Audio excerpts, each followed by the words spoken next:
Good morning, good morning, good morning, good morning. If you're on this call today, you're going to find out why you keep choosing the wrong partner. And today, you're going to finally know how to pick the right one. So, the teaching today is on healing the patterns beneath your love life, where psychology meets scripture and pain becomes a doorway. My name is Adeola, and let's get right into it. Okay, now, how do you know that this slide is for you or this conversation is for you? I'll tell you. If you've ever asked this question, why does this keep happening to me? Then this conversation is for you. Today, you'll finally see the patterns, not another pattern or another partner or another person to blame. The pattern underneath every partner you have chosen.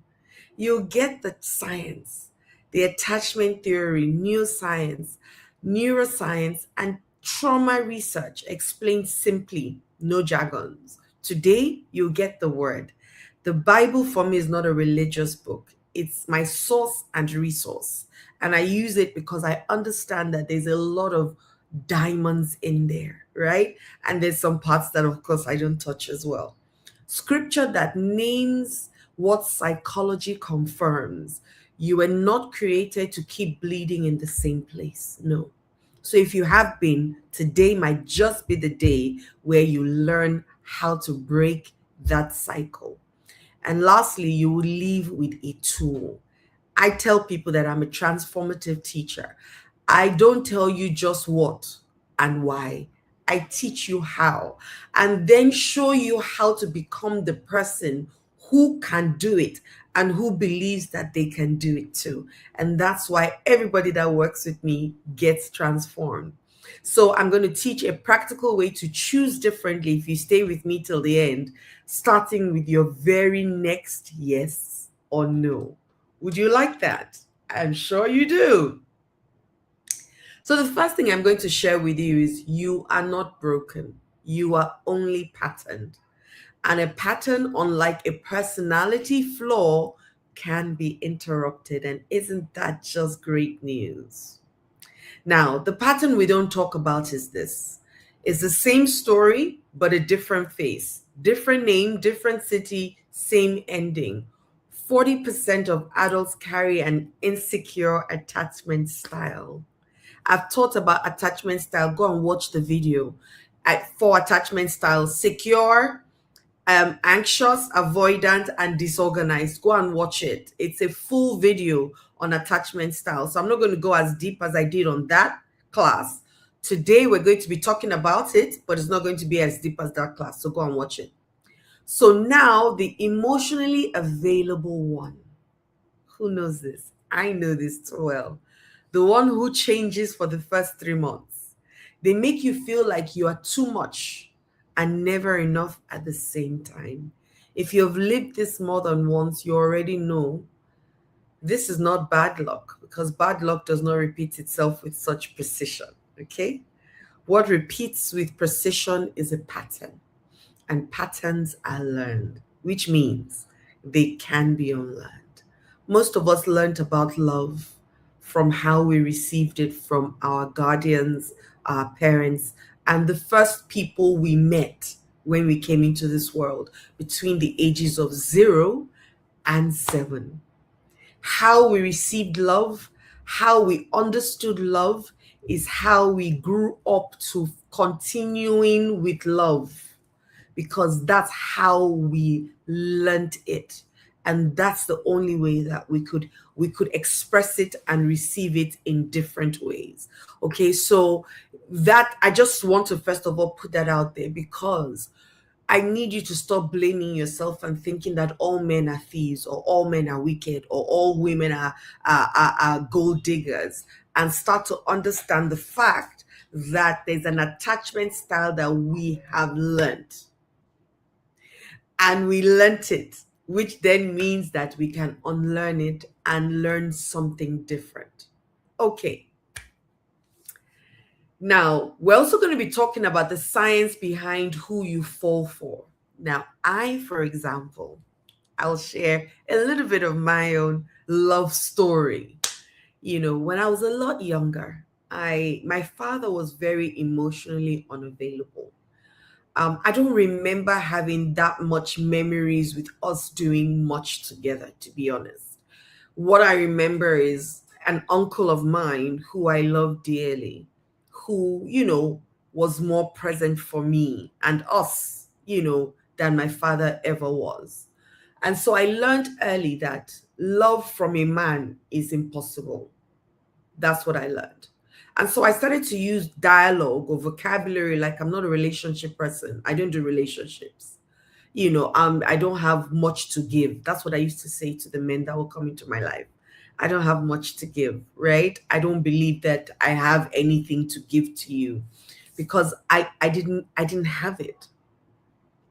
And so it was very hard for me, to be honest, to get into any form of relationship or even stay there. Yes, I had likes. I would like you, but that's about it. I wasn't ready to go any further because I didn't want to be abandoned again, just like I felt like I'd been abandoned by my dad. But I didn't have vocabulary for it. I have vocabulary for it now because I understand things better, but I didn't have this vocabulary when I was younger. So I just thought, nobody loved me, especially my dad. And so growing up, why should anybody love me? I was told for a long time that nothing good could come out of me. I was a troubled child. I was a troublesome child. I was the black sheep of my family. All the labels that you get just by being unique and different, right? Because people don't understand that you have a right, and to be yourself, they label you. And so I took that into relationships and I became an anxious person in relationships. And I was anxious because I just felt like you leave me. So before you leave me, let me leave you, or let me control as much as I can to hold you and cling on to you as much as I can. And who likes control really? Nobody. So who are the people that I attracted? And avoidant people, right? But I think to a huge extent, the first guy that I would say that I really dated, I believe to a huge extent that he was a secure person because he taught me that to some extent. I remember saying to him, I don't do relationships. And he said, I don't go around kissing all my friends. And I'm like, okay, I get it. And he asked me this question, how much of you are you willing to put into this relationship? And I said to him, 30%. That's all I can give. And he looked at me and said, I'll put the 70. And I thought, that's cute, you know? And I'm so happy that I gave in that and gave in to him because I feel to a large extent that he was very secure and he taught me how to be secure in relationships. He taught me this. And I was so in love with him. I mean, I thought I was going to get married to him. I didn't eventually. I thought I would. And so that also took its toll on me and broke me a lot, right? And maybe after that, I went into becoming avoidant because most of the people I attracted after that were avoidant people who were not available because I wasn't. Now, here's the science behind who you fall for. And this is for skeptics too, especially for you that say, yeah, I don't believe in all of this. I'm going to show you why you should. So you learned how to love before you could speak. In the 1950s, psychologist John Bowlby studied what happens to children separated from their caregivers and found something the whole field of psychology still stands on till today. The way you were held, soothed, and responded to as an infant becomes the blueprint your nervous system uses for every close relationship after. And Mary Ainsworth later tested this in her famous strange situation study and confirmed it. Children form clear, measurable patterns of attachment long before they have language for love. And decades later, researchers Hazen and Shaver prove the same patterns show up in adult romantic relationships almost identically. So, in plain English, for people who are plain like me, you are not choosing your partners with your adult mind alone. A younger, worldless part of you is scanning every new person for one thing. Does this feel like home? And if home was inconsistent, chaotic, or emotionally absent, chaos will feel like chemistry. I'm going to allow that sink in. For those who are in chaotic relationships and think, oh, it's butterflies. It's not. It's a remembrance. It feels like home. Have you ever thought about this? That how come I fell in love with somebody who is exactly like my mother or someone who is exactly like my father? That was home for you. And that's what was what you knew. I married a man who was exactly like my father. If you put my father in a room and put my husband in a room and ask them the same question, most likely they'll give you the same answers without even discussing it. That's how the same they were, because that was home to me. Yes. And so think about it. How was your family like when you were young? How did you receive love from your parents? How did your parents love themselves or not? How did they fight? How did they quarrel? Was there malice? I spoke to a client yesterday and she said, in my home, it was so tumultuous and chaotic that I became hyper vigilant because there was always sounds. My father used to beat my mother. So guess who she attracted? Yes. So now, which blueprint are you running is a question that we want to ask. And remember, we're talking about attachment styles. 56 to 60% of adults are secure.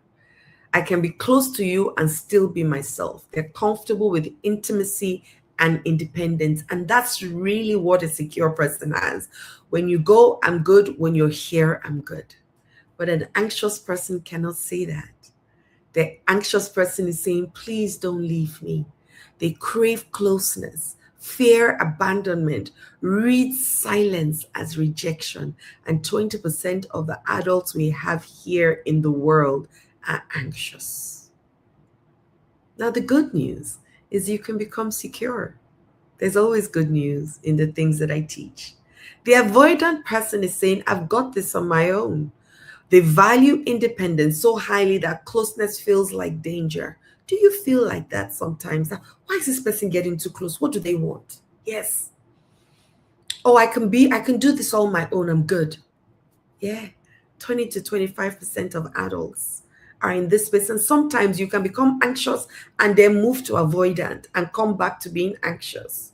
And maybe spirally going to secure and come back. And there's a fearful avoidant. Come close. No, go away.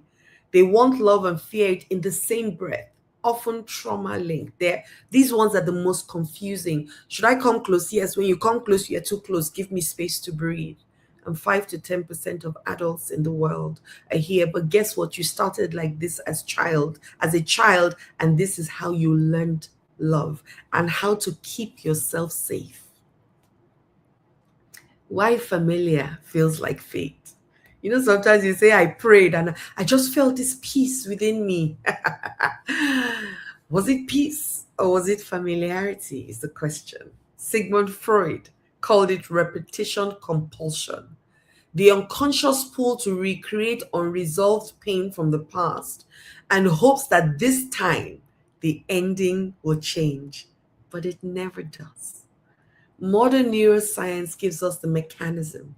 The brain doesn't chase what is healthy, it chases what is familiar. So you always go for what is familiar. In a fight of logic and emotion will always, I had to stress that, always win, because your nervous system was trained early on what love feels like. And if love looked like anxiety, performance, longing, proving yourself, your body will mistake peace for boredom and chaos for chemistry. That's why you keep going for that bad boy with tattoos all over, fine boy that is all over the place, because chaos is what you knew. And so you have to keep proving your worthiness to him, because for him to be with me, then I must keep performing for him, because you had to perform for your father to see you. So the translation of all of this that I've said is, you are not attracted to chaos because something is wrong with you. You are attracted to chaos because it is familiar, and familiar can be changed today. The unthought known will keep repeating itself until it is thought. This is what the psychology says, right? Keep thy heart with all diligence, for out of it are the issues of life. Proverb 4:23 says. So long before Bowlby had a theory, God had already told us what lives in your heart determines what flows into your life, including who you let close. And I always go to the scripture. Remember, I said so. It's not a religious book for me, it's a source and a resource. God also knew. Before science and everything else knew, God knew. And that's why it was put in the book for us, because whatever is in there is what will come out all the time. The 4 real reasons you keep choosing wrong. Now, not one of these is you being unlucky in love. All 4 are fixable. I always have good news. I've said it. Everything that you learned can be unlearned. Everything that was bad can be fixed today if you decide. So the first reason is you're attracted to what's familiar, not what's healthy. Remember, I said that already? Very good. If a parent was emotionally distant, you may grow up chasing distant people. So you're constantly on the chase for them. Meanwhile, they are running away from you. Unconsciously, you have convinced yourself that this time you will finally be chosen. If only you could love hard. If only I can give of everything, maybe eventually he or she will see me. If home was unpredictable, you may find calm, stable love boring. I've heard women say to me, that guy is boring. I don't want to be with him. What they're saying is, that guy is unfamiliar. I'm used to chaos, not calm. And so it becomes like boring, because your nervous system was wired to associate love with vigilance. Remember, I talked about a client of mine, hypervigilance? Yes. So she doesn't know what peace feels like. So when peace comes, she will chase it away and create a place of turmoil, because that's what she knows. A woman grows up with a father who was present in the house but absent in every way that mattered. No eye contact. No, I'm proud of you. No real conversations. As an adult, she keeps falling for men who are physically there but emotionally miles away. Each one feels like a chance to finally win the love she never got. Each one leaves her retelling the same story with a new name. Is this you? It was me. Yes, it was. I just always will go for emotionally unavailable men, because that's what felt familiar to me, so that I could keep proving myself to them until I decided, not anymore. I'm worthy. I'm good now. I'm safe. And the shift came when I named the wound before the person. So ask yourself, am I drawn to him or her, or to the childhood ache he or she reminds me of?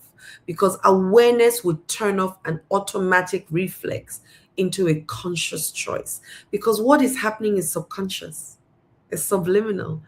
It's deposited in you and it's ruling you 90 to 95%, whether you know or like it or not. And until you make what's unconscious conscious, you cannot heal it. You've got to agree that, oh, there's a pattern here. Oh, I chase people away. Oh, I struggle to keep chasing after them so that they can see me. Where did that come from?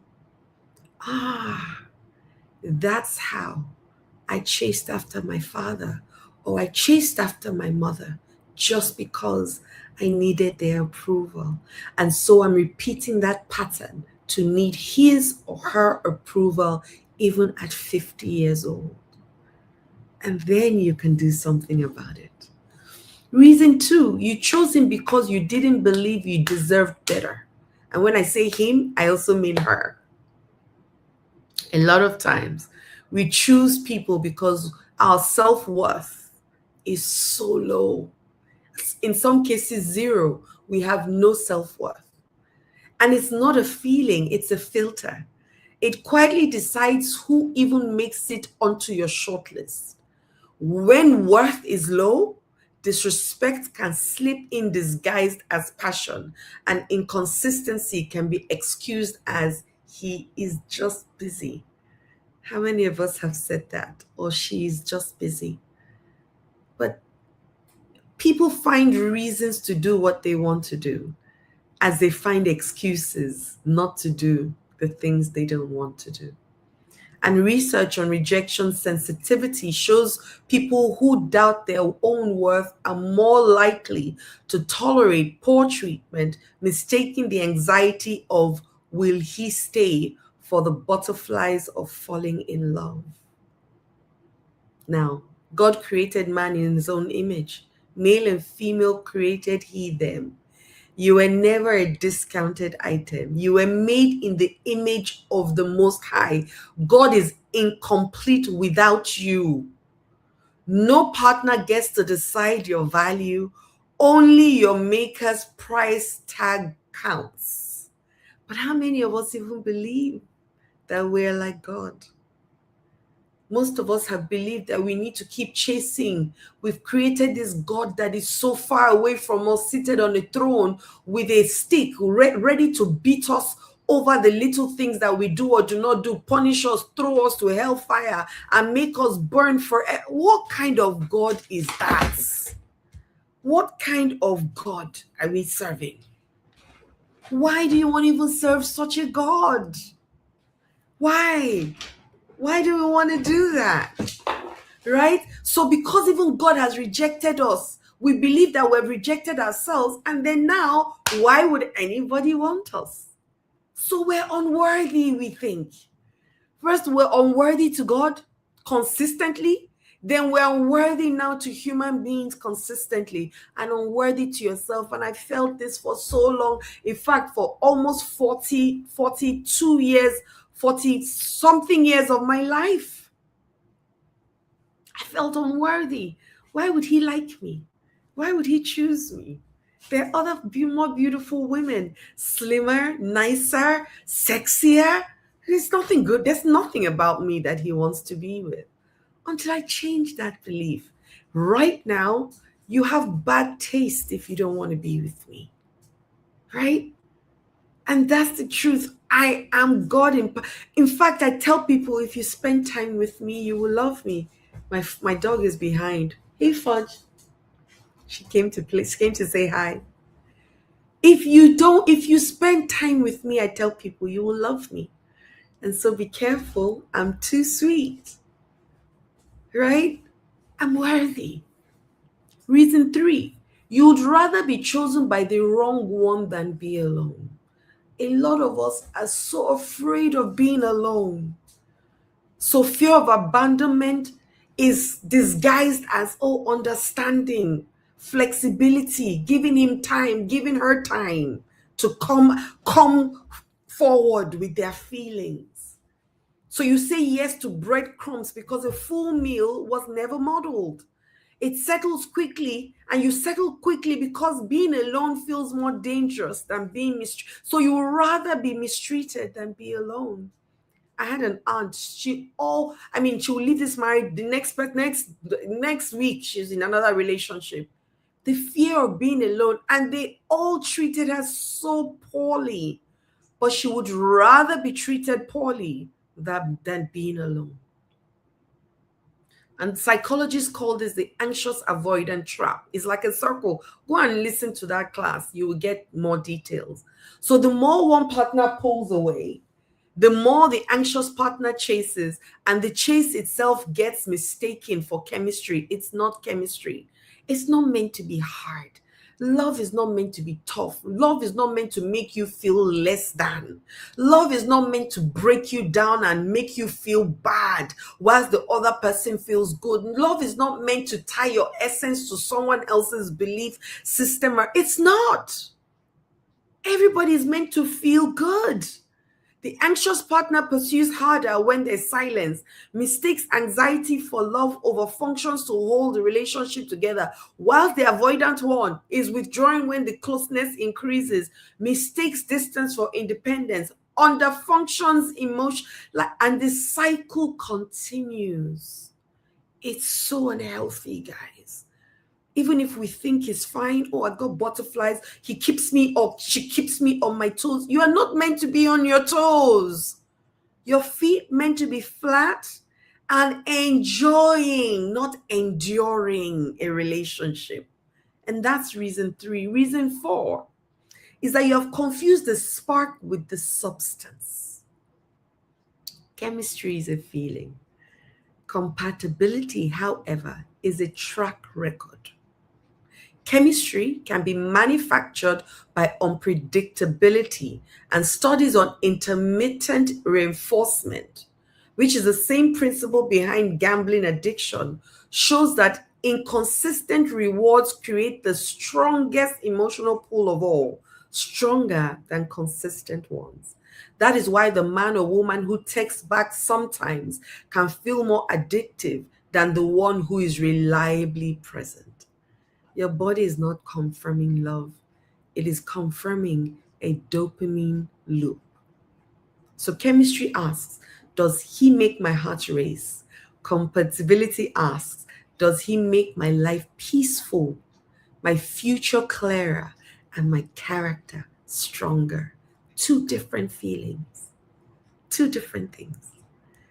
And because we have confused love for too much of, topsy-turvy, you are fighting every day. My nervous system used to be used to that. So I created my partner and I, my goodness, I'm not sure that a day went by that we didn't have something to quarrel over, because I have to be right. And then the more I'm chasing him for love, the more he's running away from me. And I'm furthering, adding to the chasing. Why? Because maybe if I chase you harder, and the harder I chased, the harder he ran. Because I was stifling him, and he felt I can do it on my, it was a rat race. It was a rat race. And so I'll get excited whenever he'll send me a message. I'm like, meanwhile, I had people who were stable, and I didn't really see them, because I took the stability for granted, and I took the one-offs for what? Yes. It was like an addiction. I didn't know. And that's why I'm teaching it to you, so that you can start to become aware and look at some of the things that you're doing and the relationships that you're in. Not all men are bad. Not all women are bad, right? It is the patterns that we know, that we exude, and we live. So once we can name those patterns, we can heal it. The heart, the Bible says, is deceitful above all things and desperately wicked. So nobody can really know your heart. Feelings alone were never meant to lead a decision this important. That is why that is not cynicism above love. It is wisdom about how love should be tested before it is trusted. A lot of us got into relationships trusting from day one. Oh, I trust him. Oh, I trust her. Oh, she can never do that to me. He can never do that to me. How do you know? We've never tested. Even the Bible says the heart of man is deceitful and desperately wicked. Even your heart is the same way. So if you don't know what you do in certain situations, how would other people know it? So you've got to test people. So everybody should be, if you had a house and for example, you had a gates house and you had a security guard place, everybody should start at your gate house. And then the more they prove and earn your trust, the closer they should come into your house. But most times we take people from the gutter straight into our bedroom and into our beds. Of course, when they do things, they will hurt you because they don't even know you. You don't even know them. What are your patterns? What are their patterns? That's why one of the things that I teach my clients, I have a manual that I've created. It's the personal operating life manual that every human being should have, because if you want to know about any product, the way to go is to read the manual. Where is your manual? You don't even have one. So you don't know you. So how can you teach you to others? And how can they teach them to you? So come to me. Let me teach you how to create that operating manual for yourself. It's an internal manual and a life manual for you. Everywhere you go to, you just drop your manual and say, read about me. Extra, extra, read all about me. Remember that song? Yes. So feelings alone is not good enough. I trusted her and I trusted him. Why? What gave you the measure of trust? If somebody says to you, I'll call you, and they don't, doesn't that already tell you that there's something wrong here? But no, you feel attached to the inconsistency. No, you're meant to call the person and say, I take integrity as a big deal. When you say you would do something, you must. So I can't trust you with other things if just with a phone call you can't make your call and your yes is not yes and your no. I'm going to leave you at my gatehouse. You can't come close. And that's how we're meant to check people out. Okay? I've taken so many things. I mean, I put those places for me to be able to share my story in between, but I'm sharing my story as I'm going along. I tell my friends now, I'm a healed, anxious person. And so this is what I'm going to say to you. If I send you a message and you cannot respond to me and you're busy, even if you're busy for 1 year, just respond to me and say busy for 1 year. And I'm okay with that. I'm okay. I can handle that. But don't keep quiet, because I make it mean abandonment. I make it mean that you don't respect me enough. That's what I make it mean. And I choose to be respected all the time because I will do the same to you. So you must do the same to me. If you want to be my friend, by the way. But if you don't want to be my friend, it's okay. You can ignore it. And once you say, I don't want to do it, then I understand it. We cannot be friends. Because I follow Jesus's model. He chose his disciples. They didn't choose him. Yes. He chose them for the journey he was about to embark on and for what he needed for that journey to be successful. But what about us? We don't do that. So here's the turning point that will help us go from pattern to power, because healing is not a personality transplant. It's a series of small, brave choices. And I'm going to share some of that with us today. Now, signs that you're going to know that you're healing and things are changing is when you can notice red flags in month 1, not year 3. Oh, I've been with him for 10 years and he left me. You knew from month 1 that he would leave you. So you did everything you cooked for him, you cleaned for him, you did everything for him or her so that you will hold on to them for your dear life. But they'll go anyways. So you feel calm, and calm feels good, not boring. So even if you guys have nothing to say, you're good in silence. A lot of times we're like, we didn't talk at all yet. We don't need to. Just your presence, just your breath makes me know that you're here for me. And I'm good with that. You can say a clear no without over explaining. Do you want to go there? No, thank you. And if he says why, I don't feel like. You don't have to start saying, oh, well, because my mommy said, and then my father said, and then you now still feel bad, even with your explanations. No. You will know when you're changing, when you stop performing for love and start receiving it beautifully.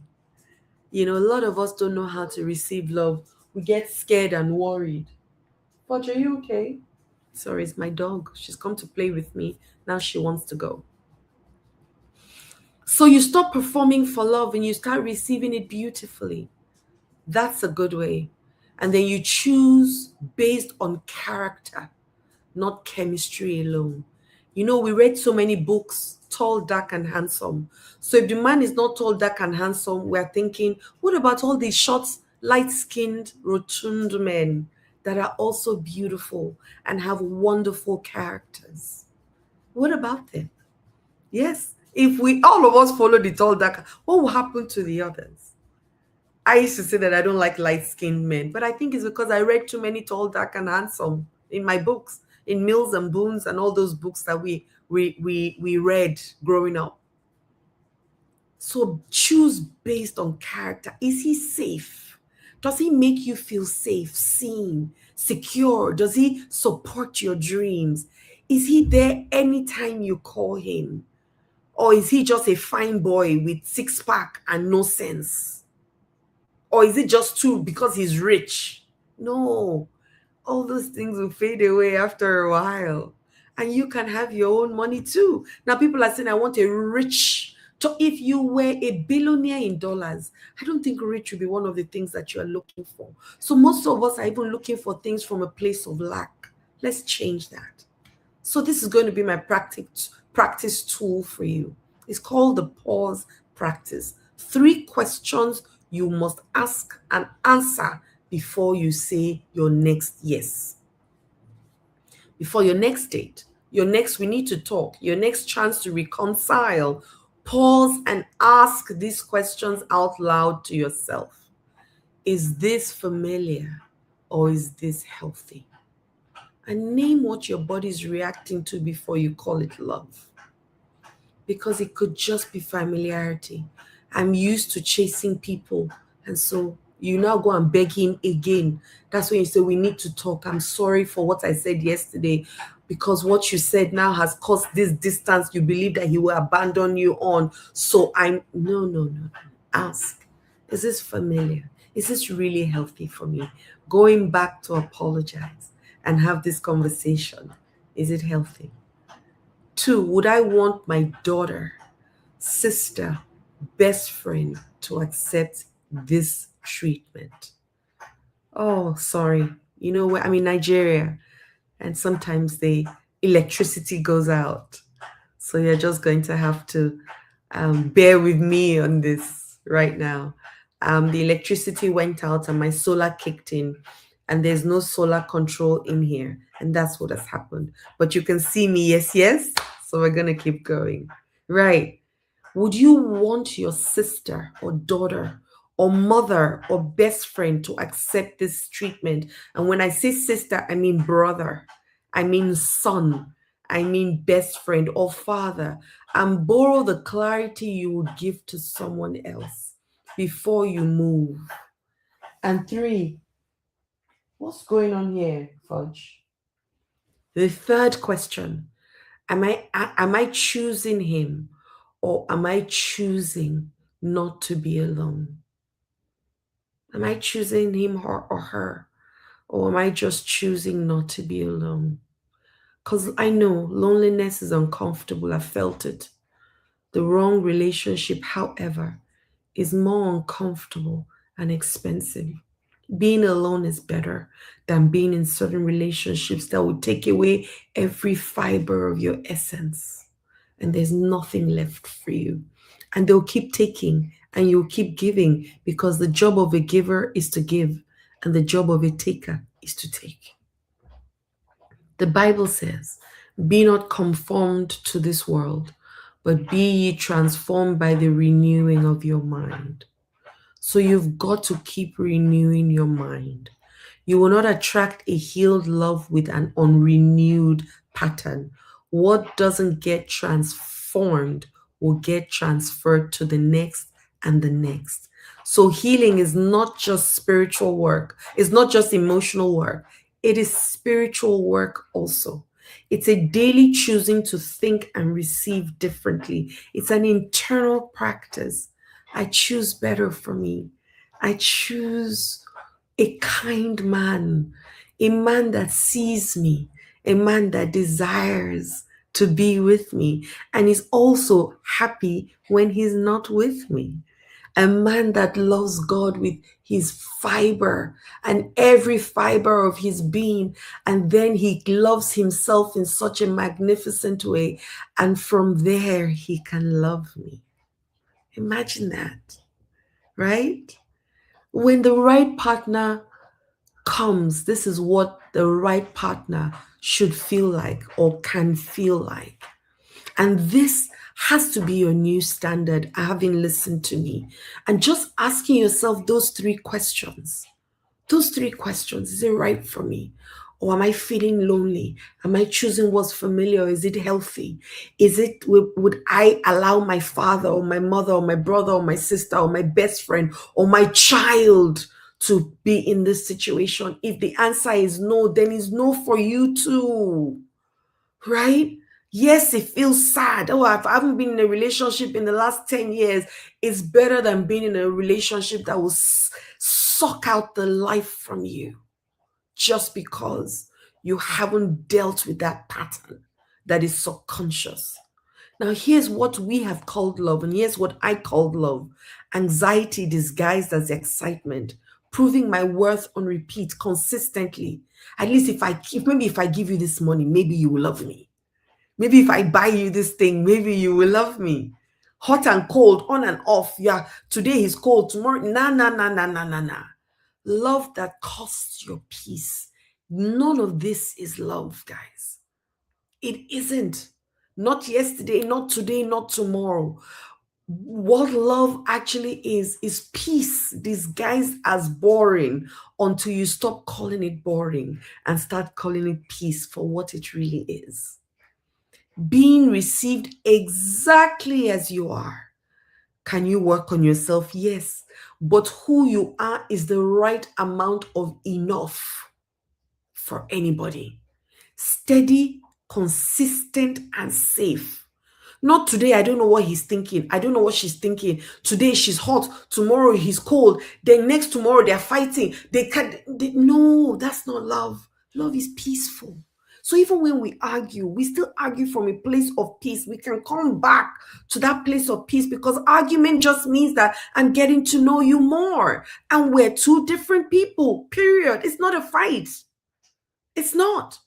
Love, what love is love that adds to your life, not the one that drains it, my sisters and brothers. Not the one that you say, I feel drained. He's taking everything of me. She has taken everything of me. Love increases, it does not empty. It doesn't. But most times we're giving from our already empty cup. And that's why you wake up some mornings and you cannot get up. Or that's why when he leaves you, it's as if literally your heart has been broken, even if your heart does not break. But it feels like it because we have given everything to this person, right? Love suffereth long and is kind. It bears all things, believes all things, hopes all things, endures all things. This is the standard, not intensity, not drama, not who chased from the whom the hardest. If he doesn't call me, I will not call her. Why? Call if that's what you want to do. Measure every connection against this and let anything less fall away without that. Love is patient, love is kind. Love is not looking for who is wrong or right. Love is not looking for how I will create a we call it now something, the word will come. These are my ooh non-negotiables, or if I won't take this, I can't remember the word, it's escaped me now. Deal breakers, that's what we call it. So we're looking for how to break the deals even before you enter it. Love endures. Now, I'm not saying that you should endure wickedness or unkindness. No. First of all, I believe that by now you have decided that you would look at your patterns and change your patterns so you can choose right for you, right? And from that place of choosing right for you, you know that we're in this together and we can work on everything together, not apart, not separate, together. You holding on to your identity, me holding on to my identity, and us finding ways that we can, touch at the top, even whilst we hold on to the people that we are as we keep working on ourselves, for ourselves. So love says, how can I serve you? Not what can I get from you all the time. How can I serve you enough that at least what I deposit in you is there every time I come there? I mean, let's just look at the love God has for us. We don't have to do anything for God to love us. Nothing. He loves us. And there's nothing we can do that will separate us from his love. I know the pastors are preaching all kinds of things. The Bible, some parts of the Bible is talking about everything, I think, has been turned around to create fear and anger in us so that we forget who we really are at our core and our essence, and we don't remember who God also is at his essence and his core. And so once we're disconnected from our source, what's left? Abuse is what's left. It's inevitable. So we've got to do different. So breaking the pattern is what we're looking at, not just surviving it. Knowing the pattern is not the same as breaking. Knowledge is potential power. It's not power if it's not applied, which then becomes wisdom. So there's a fourth step. There's ignorance, is the lack of knowledge and the lack of the truth. Knowledge is the accumulation of the truth.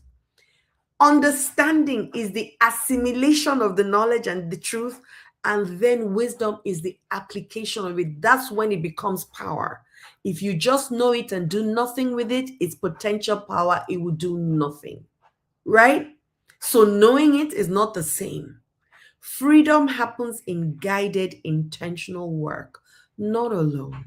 You cannot do this work alone. I promise you. I thought I could too until I realized I couldn't, because the pattern that put me in something couldn't take me out of it. I needed someone who understood that's why it's called a bird's eye view.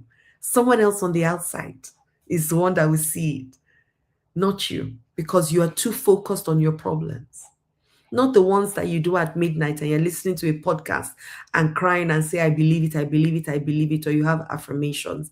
They don't change your patterns because we're not consistent enough, right? And then half of the time we're replaying the same relationship in your head and you attract it. So book a one-on-one session with me.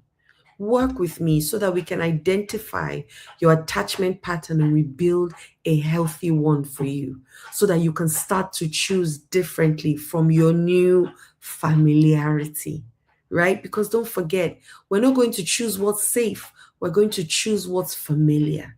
That's what your mind does. Walk this journey with me. I will support you in such a way that you've never been supported before. Trust me, I have programming. We'll do hypnotherapy. We'll work through it together. We'll do soma breath work. We'll do emotional code healing. We'll do human design. We'll create a deep life manual for you that it's bespoke to you, because healing is not linear. Everybody is going to heal differently. And so I don't have one size fits all at all. Every client for me is different. And what I do for you is not what I'm going to be doing for the other ones or the next person, because we're all unique. And I treat people in their uniqueness, keeping them in their uniqueness. You were never called to repeat history. You were called to rewire it and rewrite it. Because the Bible says, behold, I will do a new thing. Now it shall spring forth. Shall ye not know it? And so God is constantly looking to do a new thing in us, right? If we're willing, God has given us the free choice. We can choose to either come out of it or choose to stay there. God has given us everything that we need, right? And the information, there's no lack of, in fact, there's over information if you really look at it. And the over information can confuse you. So, what do you decide to do today? You've got to make a decision today that you're going to break this pattern of familiar and go for what is unfamiliar until unfamiliar becomes familiar, right? And then that now sticks. We don't fight it with willpower. Willpower never wins because we're using a strength that we don't have. But if we go into it emotionally to our subconscious and work with it from a spiritual point of view, it will change everything for you. It will. And working with me will do that. Send me a message. Let's book a one-on-one I need to talk session. Let's first of all understand what the challenges are so we can name them. And then I can give you your bespoke program that can help you heal so that your next yes is a beautiful one to a beautiful person that your new normal, your new familiar will choose. And together, both of you can now start to work on the relationship of your choice and you can grow from there. My name is Adeola. I hope I've been able to support you and I've been able to help you through this. Truth be told,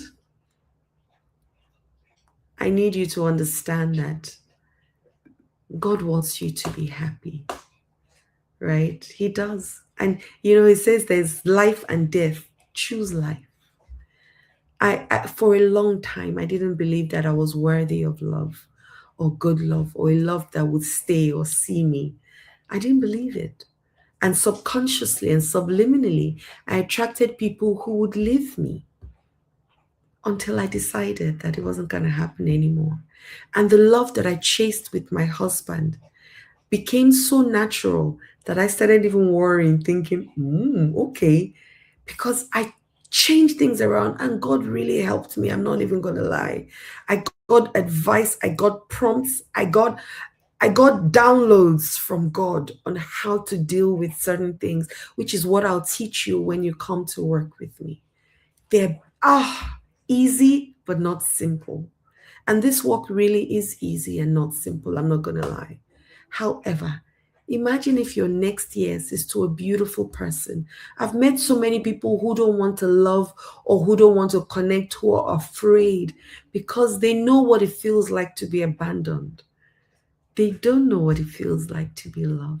Come, let me teach you what it feels like to be loved and loved for real and loved for the you who you are. At some point, you even start to say, I think I have too much love. Come, I have clients who have said that to me. You've changed me. I'm now so sweet and so soft. Maybe if I go back to being hard, I'm like, you can never go back there because you've changed. You're now your true self, and your true self is love.